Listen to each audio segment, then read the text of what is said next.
Assalamualaikum warahmatullahi wabarakatuh.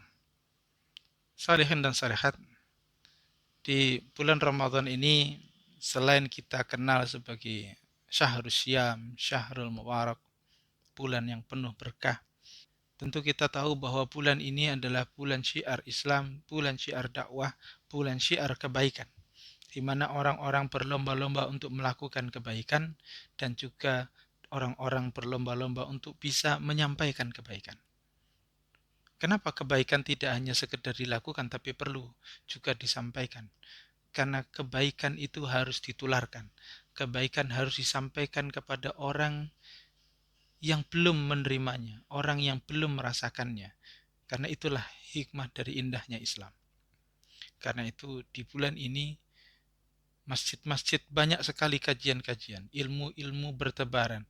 Maka sungguh rugi siapa yang tidak punya ilmu atau bahkan dia punya ilmu tapi tidak kemudian bisa menyampaikannya. Mungkin kita berpikir bahwa apa sih butuhnya kebaikan disebarkan. Kita harus pahami bahwa sesungguhnya kenapa akhirnya orang melakukan keburukan adalah karena seringnya keburukan-keburukan itu disiarkan, keburukan-keburukan itu ditampilkan. Tapi kalau sebaliknya, kebaikan itu ditampilkan, kebaikan Islam ini disiarkan, kebenaran itu disampaikan kepada orang lain, maka orang akan terbiasa dengan kebenaran, akhirnya kemudian dia peka dan mau menolak keburukan. Namun demikian, tidak semua orang kadang-kadang mau menyampaikan kebaikan, mau mendakwahkan Islam, mau mensiarkan Islam. Padahal persoalan ini bukan persoalan para ulama, bukan hanya persoalan para ustadz, para kiai, tapi ini persoalan umat. Semua harus bergerak.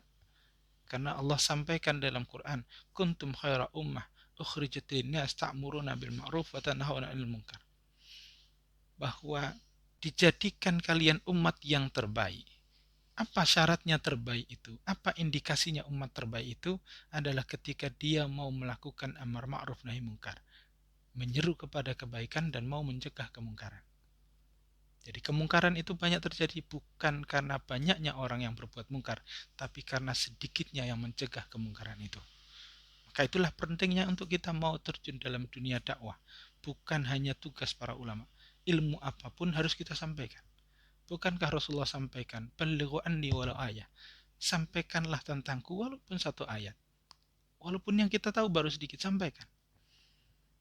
Kalaupun ada orang yang mengatakan, tapi kan kita belum sempurna, ilmu kita kan tidak banyak. Maka wallahi, kalau itu jadi syarat, kalau kesempurnaan itu jadi syarat, kelengkapan ilmu itu jadi syarat dakwah, maka tentu hanya Rasulullah yang bisa menyampaikan dakwah Islam. Sebab orang tidak ada yang sempurna kecuali Rasulullah SAW. Maka jangan menunggu sempurna. Mari kita sampaikan saja kebaikan itu. Jangan menunggu sempurna untuk menyampaikan kebaikan. Karena kebaikan bisa kita lihat dari mana saja. Hikmah kita bisa pelajari dari mana saja. Bukankah para ulama dulu mengajarkan kita hikmah? Itu bahkan dari kalimat-kalimat sederhana. Kalaupun tidak tahu ayat, tidak tahu hadis, tapi kita tahu kebaikan itu ada di mana-mana. Bahkan fenomena alam pun bisa kita sampaikan sebagai kebaikan. Bukankah kita bisa belajar dari batu yang diam tentang kesabaran? Kita bisa belajar dari daun yang gugur tentang kefanaan dunia ini.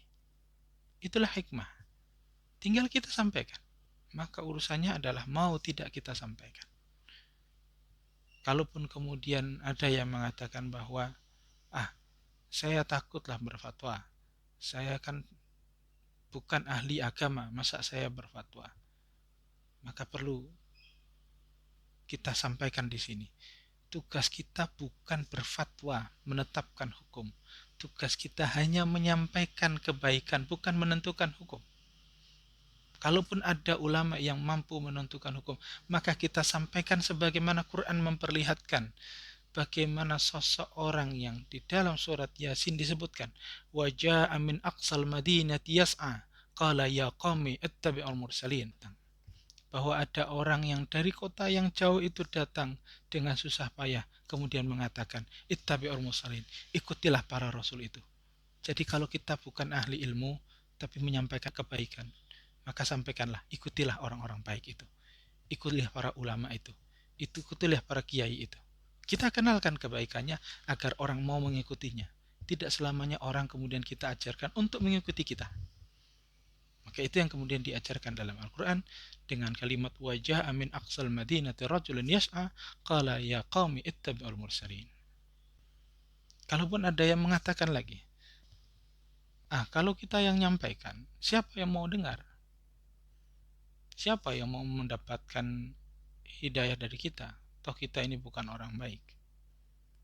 Maka ingat satu hal, bahwa tugas kita hanya menyampaikan. Tugas Allah yang memberikan hidayah. Memberikan hidayah itu hak Allah. Hak Allah yang memberikan hidayah kepada siapapun. Tugas kita menyampaikan.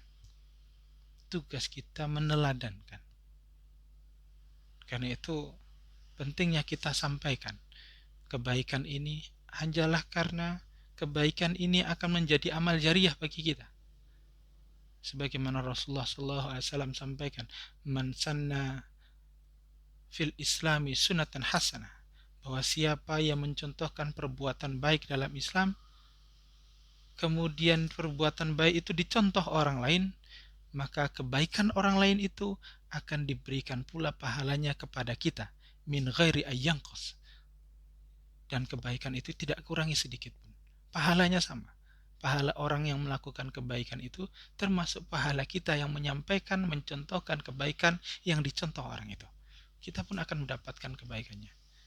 Maka mari kita berdakwah, sampaikan kebaikan, sampaikan indahnya Islam, sampaikan kebenaran Islam, sebab tanpa kita sampaikan kebenaran Islam, Islam hanya akan jadi kenangan, Islam hanya akan jadi kisah dongeng belaka. Tapi kalau kita mau menyampaikan kebaikan Islam, tentu kita pun akan memiliki semangat bahwa kita harus menjadi Islam yang baik, Islam yang layak diteladani, Islam yang bisa mensiarkan kebenaran. Maka sebagai seorang muslim, mari kita berdakwah.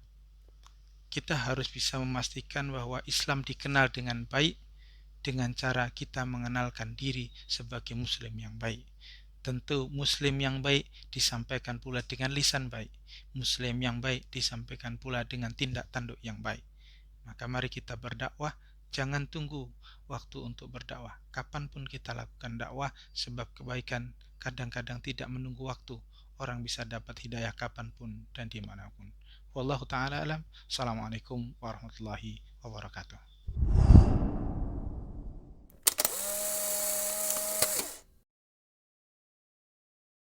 Nah, sebagai salah satu tempat untuk bisa mensyiarkan dakwah, mari kita semarakkan kebiar Ramadan di Fikes Huamka dengan mengikuti lomba kultum hikmah Ramadan untuk bisa mensyiarkan dakwah Islam. Silahkan buat videonya sekreatif mungkin, sebagus mungkin, kita sampaikan kebaikan. Semoga kebaikan kita betul-betul menjadi amal jariah. Selamat berdakwah.